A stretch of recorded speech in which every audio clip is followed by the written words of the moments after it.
Hi friends, welcome to our channel. Karthika Deepam serial next episode లో ఏం జరగబోతోందో ఈ వీడియోలో చూసి తెలుసుకుందాం. నీ కండిషన్ కి మేము ఒప్పుకుంటున్నాం రా అని అన్న సుమిత్ర దశరథ్. అసలేం జరిగింది అని తెలుసుకోవడానికి ఈ వీడియోని స్కిప్ చేయకుండా ఎండ్ వరకు చూసేయండి. కార్తీక్ ఎక్కడైతే పెద్ద మేడం గారు నా భార్య మెడలోని మంగళసూత్రాన్ని తెంచారో అక్కడే మండపం కట్టి వేద మంత్రాల సాక్షిగా, బంధువుల సాక్షిగా, అగ్ని దేవుడి సాక్షిగా మీరు నా భార్య తల్లిదండ్రుల స్థానంలో నిలబడి మా ఇద్దరికి పెళ్లి చేయాలి అని కండిషన్ ని పెడతాడు. కార్తిక్ పెట్టిన కండిషన్ కి ఇంట్లో ఉన్న వాళ్ళందరికీ దిమ్మ తిరిగిపోతుంది. దీప, ఇదేంటి బావ ఇలాంటి కండిషన్ పెట్టాడు, దీనికి మా అమ్మా నాన్న ఇద్దరు ఒప్పుకుంటారా? నిజంగా వాళ్ళు ఒప్పుకుంటే నాకు అంతకన్నా మహాభాగ్యం ఉంటుందా అని చాలా సంతోషపడుతూ ఉంటుంది. అప్పుడు జ్యోత్స్న, ఏంటి బావ నువ్వు మాట్లాడేది? దీపకి అమ్మా నాన్నల స్థానంలో మా మమ్మీ డాడీ నుంచొని మీ ఇద్దరికి ఇక్కడ మండపం కట్టి బంధువులందరినీ పిలిచి పెళ్లి చేయాలా? దీనికి నేను అస్సలు ఒప్పుకోను అని అంటుంది. అప్పుడు పారిజాతం, అవును దీనికి నేను కూడా ఒప్పుకోను అని అంటుంది. శివన్నారాయణ, దశరథ్ సుమిత్రలు ముగ్గురు ఆశ్చర్యంగా చూస్తూ ఉంటారు. అప్పుడు కార్తీక్, నేను ముందే చెప్పాను మీరు చెయ్యలేరు అని, నేను అసలు నా కండిషన్ ని కూడా చెప్పను అని చెప్పాను, కానీ మీరే నా చేత కండిషన్ చెప్పు మా పాపానికి మేము ప్రాయశ్చిత్తం చేసుకుంటాము అని నా చేత బలవంతంగా కండిషన్ ని బయటికి చెప్పించారు. ఇప్పుడేమో నేను చెప్పిన కండిషన్ కి మీరు ఒప్పుకోవడం లేదు అని అంటాడు. అప్పుడు సుమిత్ర, అది కాదురా కార్తీక్ అని అంటుంది. సుమిత్ర వేసుకున్న లాంటి palak brass gold plated rose gold jewellery set మీకు కూడా కావాలా? అయితే వెంటనే స్క్రీన్ మీద డిస్ప్లే అవుతున్న షాపింగ్ ఐకాన్ ని కానీ డిస్క్రిప్షన్ లో ఉన్న లింక్ ని క్లిక్ చేసి కానీ వెంటనే మీ ఆర్డర్ ని ప్లేస్ చేసుకోండి. అప్పుడు కార్తీక్, సరే చిన్న మేడం గారు, మీకు నా భార్య అమ్మా నాన్నల స్థానంలో ఉండి మాకు పెళ్లి చేయడం మీకు ఇబ్బందిగా ఉంటే మీరు నా భార్య అసలు కన్న తల్లిదండ్రులని వెతికి తీసుకొని రండి, వాళ్ళ చేతుల మీదుగా మా ఇద్దరికి పెళ్లిని జరిపించండి అని అంటాడు.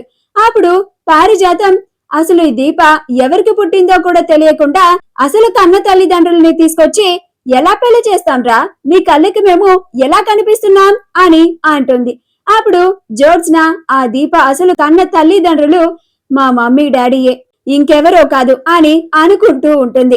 అలా జ్యోత్స్న, చూడు బావా, నువ్వు మీ ఇద్దరికి పెళ్లి చేయమని అడిగావు, అలానే మేమంతా నిలబడి మీ ఇద్దరికి పెళ్లి చేస్తాం, అంతేకాని మా మమ్మీ డాడీలు ఇద్దరు ఆ దీపకి తల్లిదండ్రుల స్థానంలో నిలబడి మాత్రం అస్సలు పెళ్లి చేయరు, దానికి నేనస్సలు ఒప్పుకోను. ఈ దీప మా డాడీని నాన్న అని పిలిస్తేనే నాకు అస్సలు నచ్చదు, అలాంటిది ఈ దీపకి తల్లిదండ్రుల స్థానంలో ఉండి మా మమ్మీ డాడీలు ఇద్దరు పెళ్లి చేస్తాను అంటే నేనెందుకు ఊరుకుంటాను? అస్సలు ఒప్పుకోను అని అంటుంది.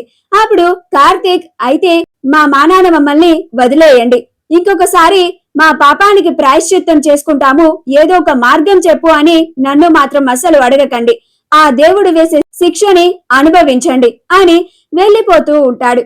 అప్పుడు సుమిత్ర, ఆగరా అని అంటుంది. అప్పుడు జ్యోత్స్న సుమిత్రని చూసి, ఇదేంటి బావ వెళ్లిపోతూ ఉంటే మమ్మీ పిలుస్తుంది, కొంపదీసి మమ్మీ ఆ దీపకి అమ్మా నాన్నల స్థానంలో ఉండి పెళ్లి చేస్తాము అని ఒప్పుకుంటుందా ఏంటి అని కంగారు పడుతూ ఉంటుంది. అలా సుమిత్ర, సరేరా కార్తీక్, నా కూతురు జీవితాంతం తప్పు చేసిన దానిలాగా మిగిలిపోకుండా ఉండాలి అంటే దీపకి నేను నా భర్త ఇద్దరం తల్లిదండ్రుల స్థానంలో ఉండి మీ ఇద్దరికి పెళ్లి జరిపించాలి, మేము అలా జరిపించడానికి సిద్ధంగా ఉన్నాము అని అంటుంది. అప్పుడు శివన్నారాయణ, అమ్మ సుమిత్ర అని అంటాడు. అప్పుడు సుమిత్ర, అవును మావయ్య గారు, దీపకి తల్లిదండ్రులు లేరు, దీప తల్లిదండ్రుల స్థానంలో ఉండి మేమిద్దరం పెళ్లి జరిపించడం మంచి కార్యమే కదా అని అంటుంది. అప్పుడు శివన్నారాయణ, అలాగే కానివ్వండి అని అంటాడు. అప్పుడు దీప చాలా సంతోషపడిపోతూ ఉంటుంది. కానీ జ్యోత్స్న మాత్రం ఆ దీపని ఇంకా ద్వేషిస్తూ ఉంటుంది, దీప మీద ఇంకా కోపం పెంచుకుంటూ ఉంటుంది. మా వీడియో కనుక మీకు నచ్చినట్లయితే లైక్ చేయండి, షేర్ చేయండి, మా ఛానల్ ని సబ్స్క్రైబ్ చేసుకోండి, పక్కనే ఉన్న బెల్ ఐకాన్ ని క్లిక్ చేయడం మాత్రం మర్చిపోకండి.